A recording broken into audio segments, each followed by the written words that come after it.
अच्छा देखिए, strain energy क्या होता है। ये बिल्कुल वैसा ही है जैसे कल मैंने बता दिया था कि ये वैसा ही है जैसे हम स्प्रिंग को खींचते हैं तो उसमें एनर्जी स्टोर होती है। उसको हम इलास्टिक पोटेंशियल एनर्जी कहते हैं, ठीक है। तो ये स्प्रिंग वाला नहीं है, ये सिंपल एक वायर को समझ लें आप, ठीक है। और इस वायर को अगर हम फोर्स लगाए ना इस पे, तो इस फोर्स के लगाने से इसके मॉलिक्यूल्स डिस्प्लेस होते हैं, इसकी लेंथ में इजाफा होता है। लेकिन ये इजाफा इतना ज्यादा नहीं होता जितना स्प्रिंग में तो हमें थोड़ा सा फोर्स लगाएं तो डिस्प्लेस हो जाती है, लंबाई बढ़ जाती है। लेकिन जैसे थिक वायर्स हों या मेटल वायर्स हों या जैसे सरिये होते हैं, रॉड्स होते हैं, बीम्स डाली जाती हैं बिल्डिंग्स में, इनके ऊपर भी फोर्सेस लगती हैं, इनकी भी लेंथ बढ़ती है, लेकिन इनकी थिकनेस बहुत ज्यादा होती है और ये बहुत हार्ड होते हैं।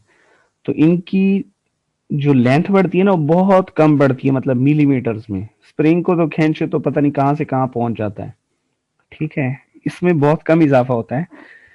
लेकिन जो भी हो, इजाफा तो हो गया है और वो एनर्जी इसमें स्टोर हो जाती है और फिर हम उसको कहते हैं स्ट्रेन एनर्जी।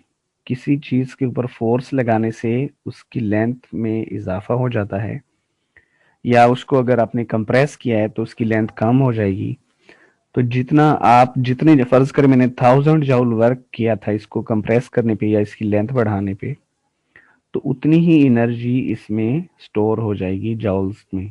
तो जब रिलीज करेंगे तो ये वापस अपनी फॉर्म में जाएगा और वो एनर्जी रिलीज कर देगा हीट या किसी भी दूसरी फॉर्म में। हमने ना यहाँ कैलकुलेशंस करनी है। अब कैलकुलेशंस के लिए हम यहाँ एक वायर ले लेते हैं और वायर के लिए ना उसके नीचे में वजन, वेट के लिए कोई समझे कोई चीज मैंने अटैच कर दी है। अब करना ये है कि हम यहाँ वेट बढ़ाते जाएंगे। पहले एक वेट रखा है, फर्ज करें पहले एक वेट रखेंगे तो इसके ऊपर जो डाउनवर्ड फोर्स लगी है वो लग रही है 10 न्यूटन, ठीक है, वेट की वजह से। 10 न्यूटन की वजह से फर्ज कर लें इसकी जो स्ट्रेन है ये 1 मिलीमीटर इसमें इजाफा हुआ है, लेंथ में एक्सटेंशन हुई है, ठीक है, 1 मिलीमीटर। अच्छा फिर मैंने, अब देखिए 10 न्यूटन से लेंथ में सिर्फ 1 मिलीमीटर का इजाफा हुआ, इससे मजीद इजाफा नहीं हो रहा। अगर आप इसमें मजीद इजाफा करना चाहते हैं तो आपको वेट बढ़ाना पड़ेगा। हमने वेट बढ़ाया, 20 कर दिया। इसमें इसकी जो लेंथ है वो 2, एक्सटेंशन जो है वो 2 हो गई, ठीक है। अब 20 के बाद इसमें 2 तो हो गई लेकिन इसमें और इजाफा नहीं हो रहा, ठीक है। अब 20 न्यूटन फोर्स लग रही है लेकिन इजाफा 2 तक हुआ, इससे आगे नहीं जा रहा, डिस्प्लेसमेंट 2 है इसमें। और जो सिंपल वर्क होता है उसमें फर्क पहले देख लें क्या होता है। मसलन ये यहाँ मैं एक बॉक्स बना रहा हूँ, फर्ज करें ये एक बॉक्स है, ठीक है।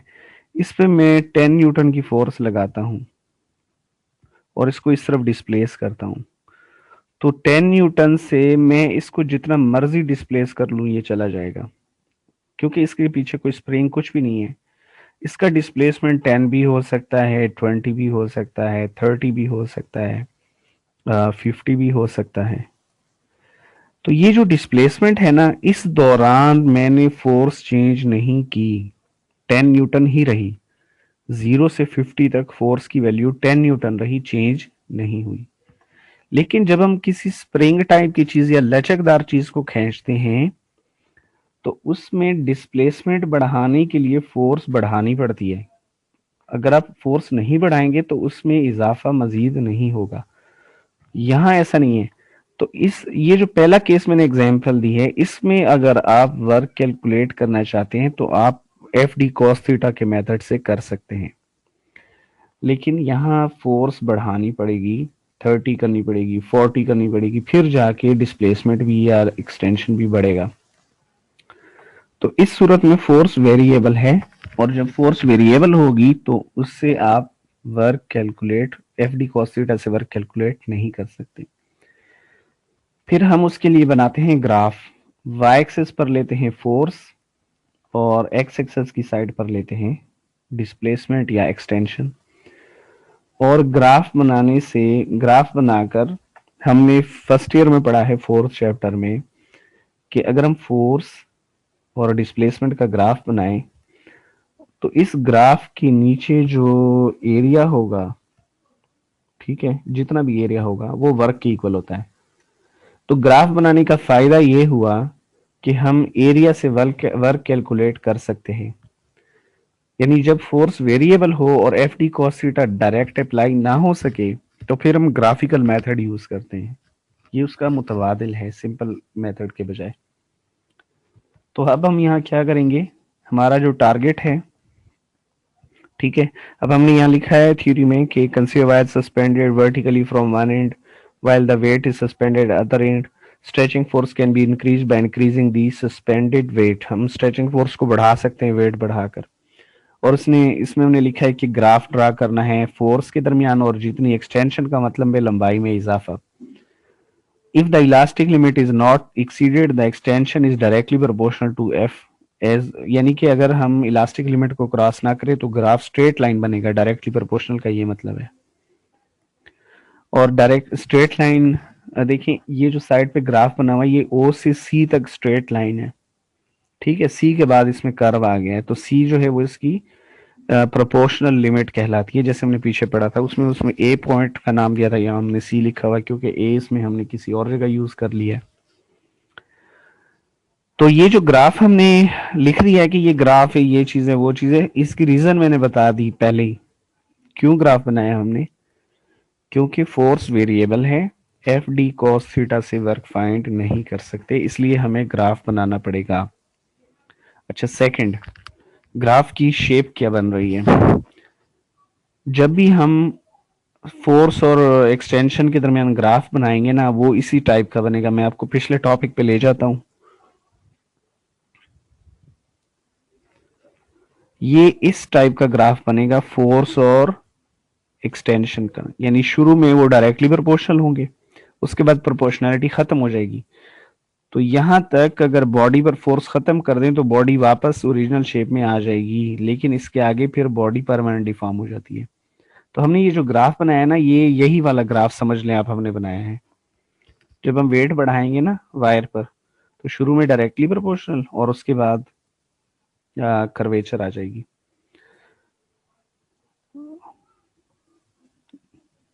जी ये देखें, शुरू में डायरेक्टली प्रोपोर्शनल और सी के बाद कर्वेचर।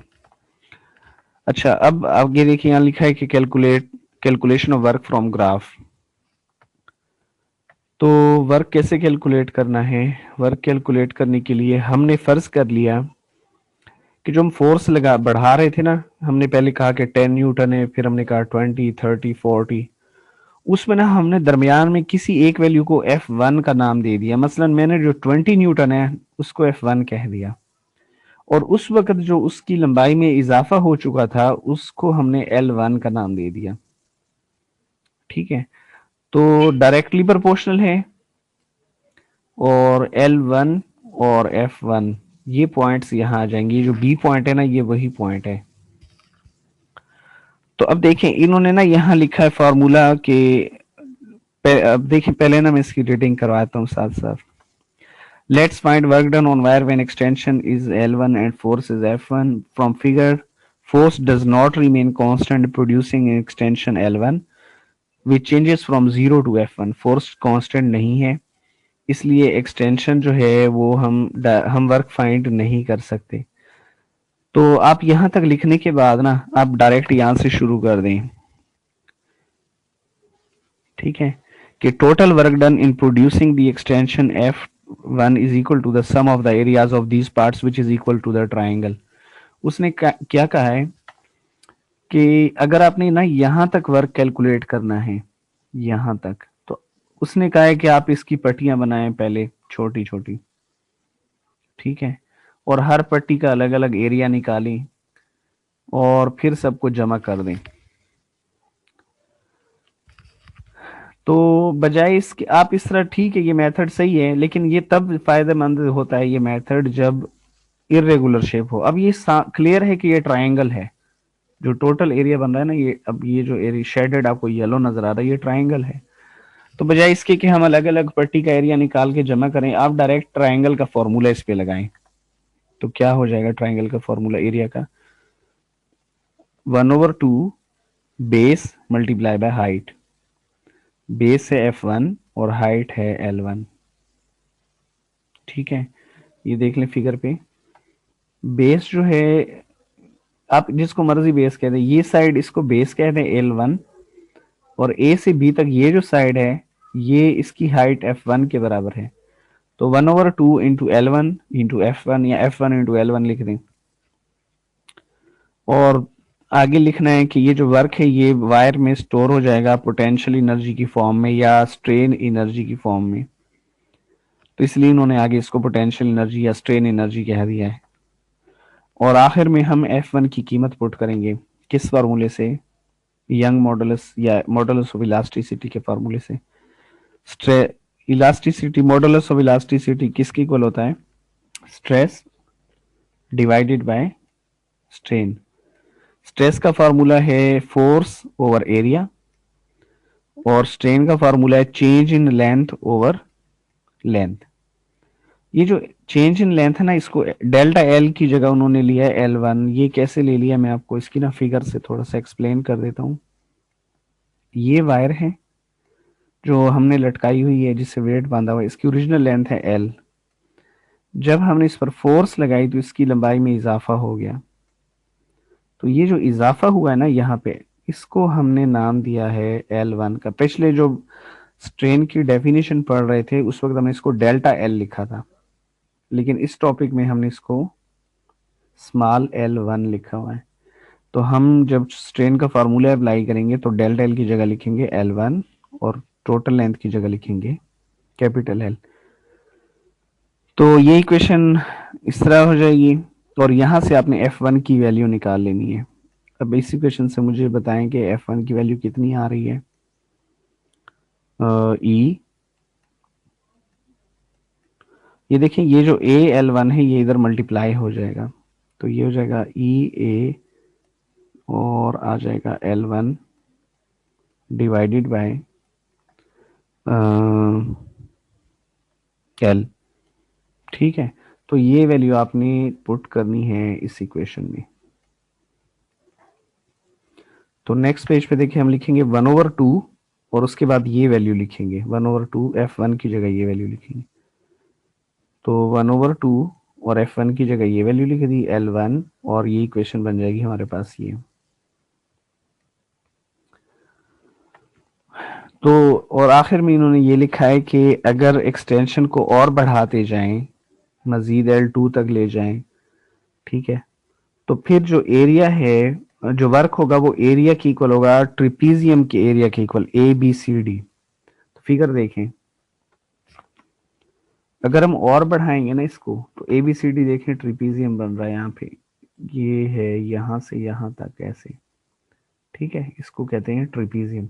यानी अगर आप जितना फोर्स बढ़ाएंगे आपको उतना ही एरिया उसमें ऐड करना होगा। तो जो भी शेप बनेगी, चाहे ट्रायंगल है तो ट्रायंगल का फॉर्मूला लगा देना है, चाहे ट्रिपीजियम है तो ट्रिपीजियम का। अगर कोई रेगुलर शेप नहीं बन रही तो फिर आपको पट्टियां बनानी पड़ेंगी इस तरह, स्ट्रिप्स, और इन स्ट्रिप्स का अलग अलग एरिया कैलकुलेट करके जमा करना पड़ेगा। लेकिन रिजल्ट आखिर में वही आएगा जो हमने ये ड्राइव कर लिया है। ठीक है, ये इसकी फाइनल इक्वेशन है।